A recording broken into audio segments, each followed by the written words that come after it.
মৃত্যু যন্ত্রণা আমি আজরাইল সইতে পারি না, আমাকে কি ক্ষমা করা যাবে না? আমি আর সইতে পারি না।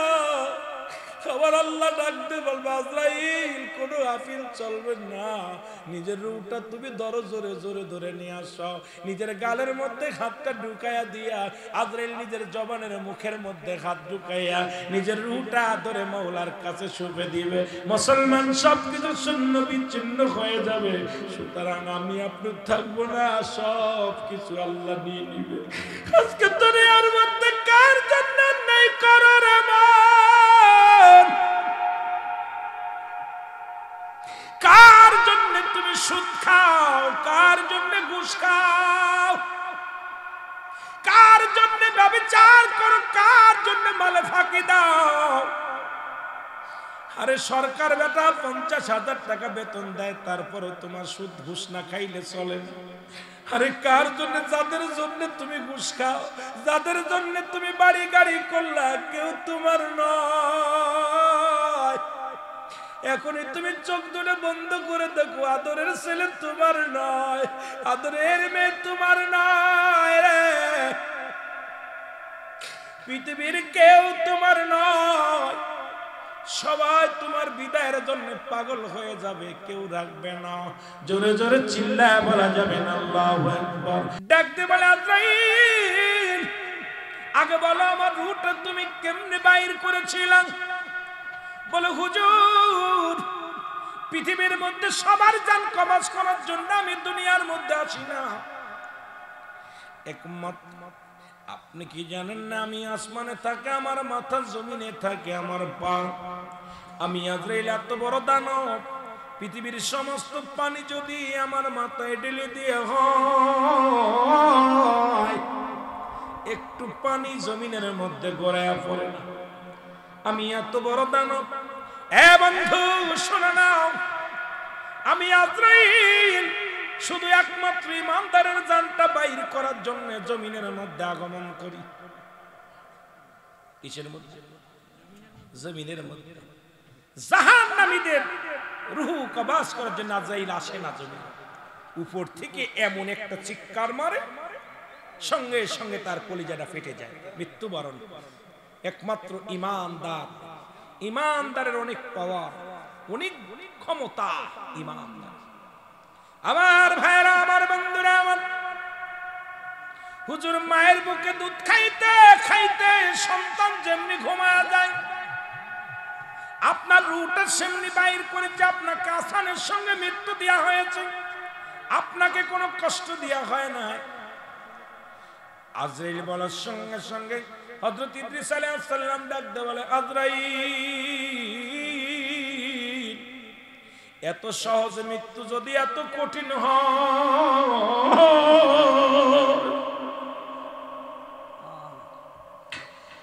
এত সহজ মৃত্যু যদি এত কঠিন হয় রে, যারাই মরণের সময় যন্ত্রণায় ছটফট করে, যারা মরণের সময় প্রস্রাব পায়খানা করে দেয়, তাদেরকে কত কষ্ট দাও রে মুসলমান, শুনে নাও। ওই সহজ মৃত্যুরা যদি এত কঠিন হয়, ওই সহজ মৃত্যুরা যদি এত কঠিন হয়, কঠিন মৃত্যুটা কত কঠিন হবে জোরে জোরে বলেন ঠিক কিনা? আমার মরণ আসিবে কখন কেউ তো জানি না, আমার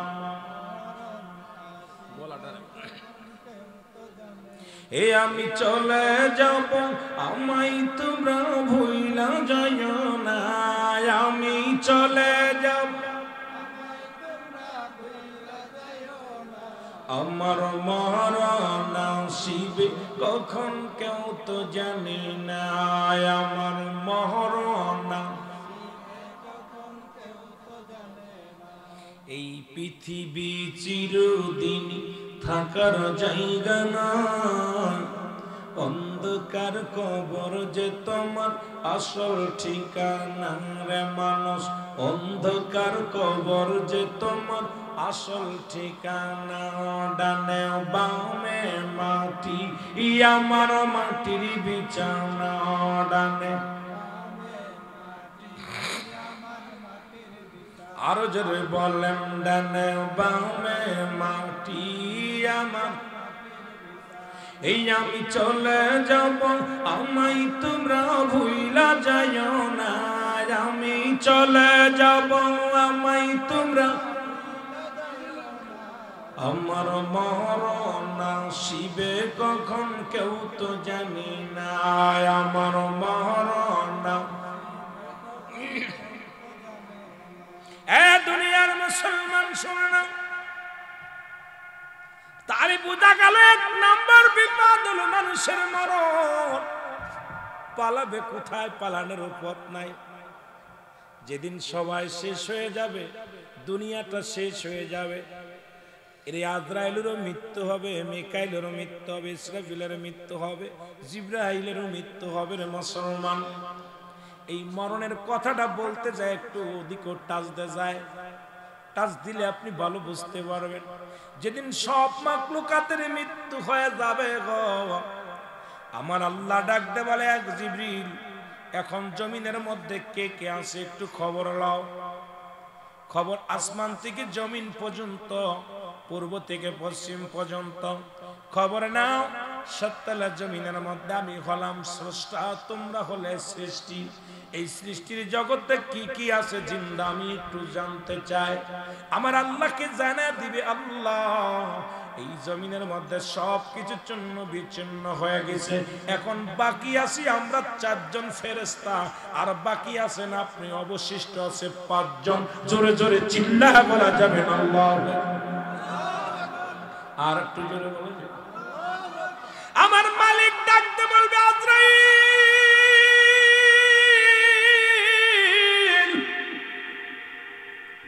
যেহেতু দুনিয়ার মধ্যে নবীদের দরজা বন্ধ, আমি কার কাছে আরে আমি সংবাদ পাঠাইব? সংবাদ পাঠানো লাগবে না, দৌড়ে যাও, দৌড়ে যাও। কোথায় যাও? যায় হযরত জিবরিল আলাইহিস সালামের জানটা বাইর করে নিয়ে আসো। জিবরিল আলাইহিস সালামকে সালাম দিবে আজরাইল আলাইহিস সালাম, আসসালামু আলাইকুম হে আল্লাহর ফেরেশতা। মনোনীত ফেরেশতা শুনেন, আমি আপনার কাছে আসছি। বলে কেন আসছো? বলে আজরাইল কেন আসে আপনি জানেন না? প্রতিটা মাখলুকাতের কাছে একবার আজরাইল যায়। আমি আমার খোদার হুকুম হয়েছে আপনার কাছে আসছি, এখনই যেতে হবে আমার মাওলার কাছে। জিবরিল আমিন কে আল্লাহ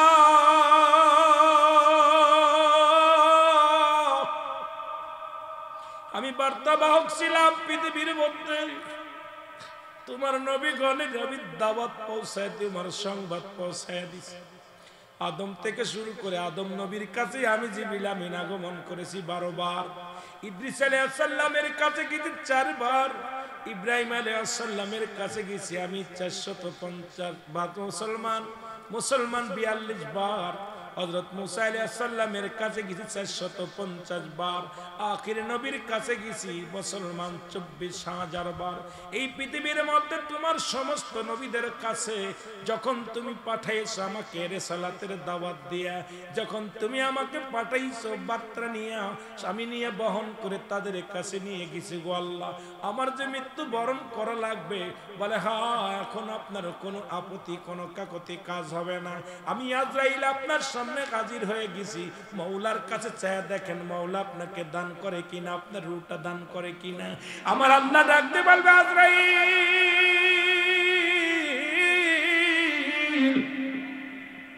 আমার আর দরকার নাই, একমাত্র জিন্দা থাকবো আমি স্রষ্টা।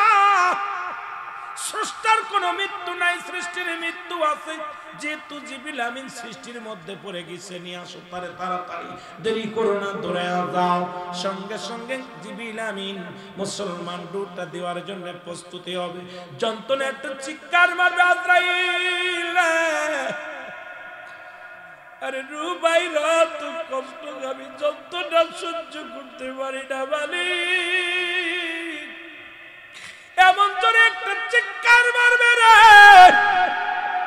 এক চিৎকারে রূহটা বাইর হয়ে যাবে। আমার আল্লাহ বলবে আজরাইল আর কে আসে? বলে আল্লাহ আমরা তিনজন আছি। কই যাও, চলে যাও। কোথায় চলে যাও? ইসরাফিলের জানটা বাইর করো। ইসরাফিলের আর দরকার নাই, ইসরাফিলের উটা বাইর হয়ে যাবে। বলে আছে কয়জন? বলে আল্লাহ আমরা দুইজন, আর আপনি আছেন। বলে যাও, চলে যাও, মিকাইলের জানটা বাইর করো। মিকাইলের কাছে চলে যাবে। মিকাইল এরকম একটা চিৎকার মারবে। এবার ডাকতে বলবো আর কে আছে? বলে এখন আল্লাহ, আপনি আর আমি, আর কেউ নয়। তখন আজরাইল বুঝতে পারে না আমার চলে যেতে হবে, আমার থাকা সম্ভব নয়। জোরে জোরে চিল্লায় বলা যাবে না আল্লাহু আকবার। সর্বশেষ আজরাইল, আমার মালিক ডাকতে বলে আজরাইল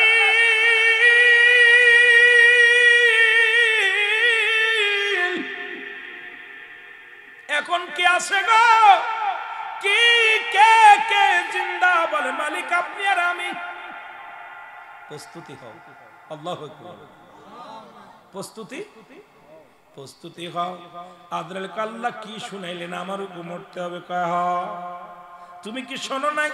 সৃষ্টি থাকবে না স্রষ্টা থাকবে, সৃষ্টি থাকবে না স্রষ্টা থাকবে। সুতরাং তুমি সৃষ্টির জগতের মধ্যে পড়েছো, তোমাকে রাখা হবে না, তুমিও শেষ। মুসলমান আজরাইল রুটারে আস্তে আস্তে ধরবে। এত যন্ত্রণা, এত জোরে চিৎকার মারবে। ওই আজরাইলের চিৎকার যদি দুনিয়ার মানুষ এই জামানার সেই জামানার মধ্যে থাকতো, সমস্ত মানুষগুলো হাত পাল করে মারা যেত। আজরাইল এত জোরে বিকট আওয়াজ দিবে, এক আওয়াজে আসমান জমিনের মধ্যে থরে কম্প উঠে যাবে। একটা চিৎকার মারিয়া আজরাইল ডাকতে বলবে মালিক,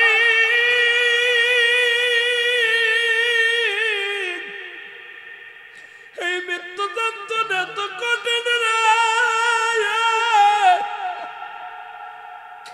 এই মৃত্যু যন্ত্রণা আমি আজরাইল সইতে পারি না, আমাকে কি ক্ষমা করা যাবে না? আমি আর সইতে পারি না।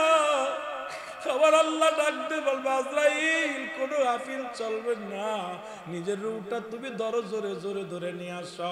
নিজের গালের মধ্যে হাতটা ঢুকাইয়া দিয়া আজরাইল নিজের জবানের মুখের মধ্যে হাত ঢুকাইয়া নিজের রূপটা ধরে মওলার কাছে শুপে দিবে। মুসলমান সবকিছু শূন্য বিচ্ছিন্ন হয়ে যাবে। সুতরাং আমি আপনি থাকবো না, সব কিছু আল্লাহ নিয়ে নিবে। আজকে দুনিয়ার মধ্যে কার জন্য নাই করার আমার, কার জন্য তুমি সুদ খাও, কার জন্য ঘুষ খাও, কার জন্য ব্যভিচার করো, কার জন্য মালে ফাঁকি দাও? আরে সরকার বেটা 50,000 টাকা বেতন দেয়, তারপরে তোমার সুদ ঘুষ না খাইলে চলে না। আরে কার জন্য? যাদের জন্য তুমি ঘুষ খাও, যাদের জন্য তুমি বাড়ি গাড়ি করলা, কেউ তোমার নয়।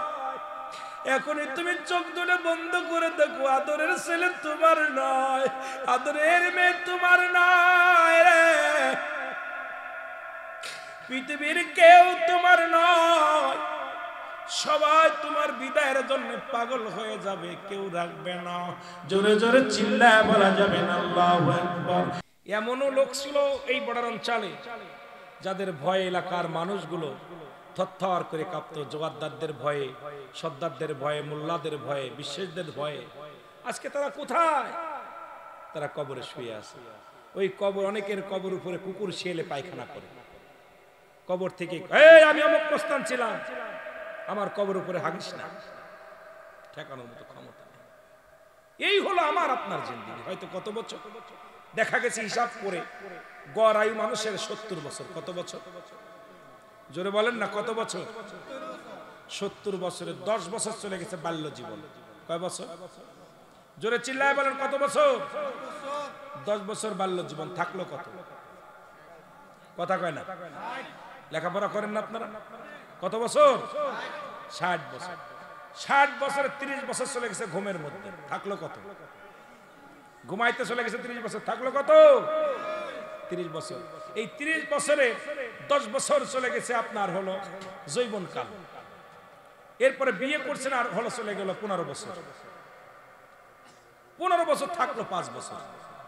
গড়ে দেখা গেল 15 বছরের থাকলো 5 বছর। এই 5টা বছরও আমার আল্লাহর ইবাদত বন্দেগী করতে পারেন নাই। আপনি মিলায় দেখেন, আপনি আপনার 70 বছরে কয়দিন আপনি আমার মাওলার ডাকছেন?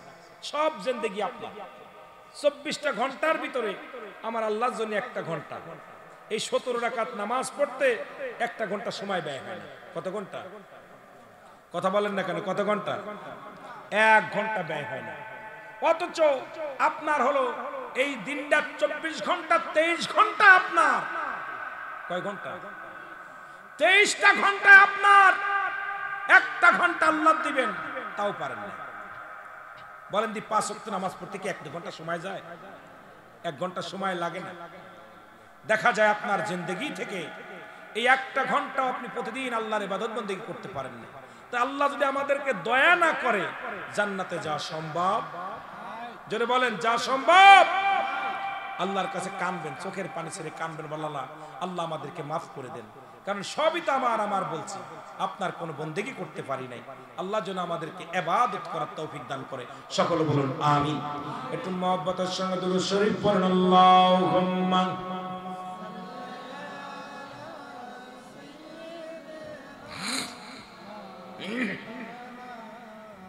ওয়ালা আলি সাইয়্যিদিনা। এ মুসলমান, গভীর মনোযোগ। 2 নাম্বার হলো কবর। খালি মৃত্যুর মধ্যে পড়ে থাকলে চলবে না। 2 নাম্বার হলো কবর। কবর বলতে বোঝায় মানুষের, আমরা মনে করি 3.5 হাত গর্ত করিয়া মসজিদের পাশে যেখানে দাফন কাফন করা হয়, এটাকে মনে করি কবর।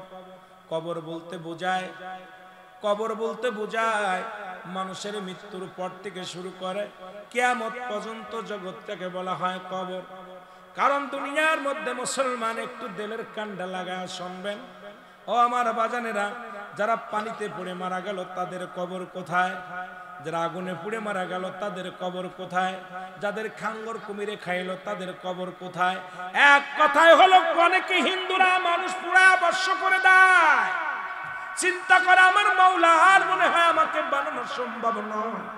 ভালো করে জেনে নেন, মৃত্যুর পর থেকে শুরু করে কিয়ামত পর্যন্ত জগৎটাকে বলা হয় কবরের জগৎ। এই জগৎ শুরু আছে রে মুসলমান, গভীর মনোযোগ। এই কবরের জগৎটা হলো 2 নাম্বার বিপদ।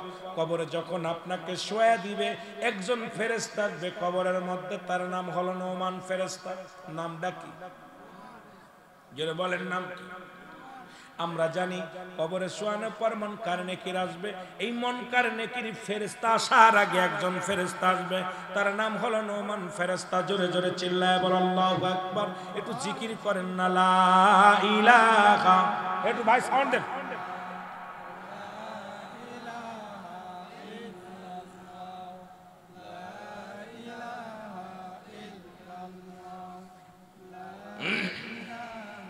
একটু জোরে জোরে বলেন লা ইলাহা। এরে লা ইলাহা ইল্লাল্লাহু লা ইলাহা মুহাম্মাদুর রাসূলুল্লাহ। এই নোমান ফেরেশতা আমরা মুসলমান শুনে নেন, উনি এসে বান্দার জাগাইবে, ও বান্দা ওঠো, ডাক দে বলবে কোথায়? মিজানুর রহমান ভুইয়া সাহেব ওঠো, ডাক দে উঠাইবে, বান্দারে ওঠো। ও বান্দা উঠে পড়বে, বলবে বান্দা আমার নাম নোমান ফেরেশতা। দুনিয়ার মধ্যে 2 জন ফেরেশতা ছিল, একজনের নাম কেরামন আর একজনের নাম কাতিবিন, যারা লেখার দায়িত্ব ছিল। আর একজন ফেরেশতা ছিল তোমার আমল নামাটা লেখার জন্য, তার নাম হলো মুসলমান। শুনে নাও, যিনি আরেকজন জান কবজ করার জন্য দায়িত্ব ছিল, তার নাম হলো আজরাইল।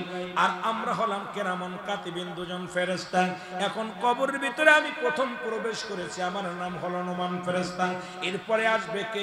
এরপরে কবরের ভিতরে আগমন করবে মুসলমান মুনকার নেকির।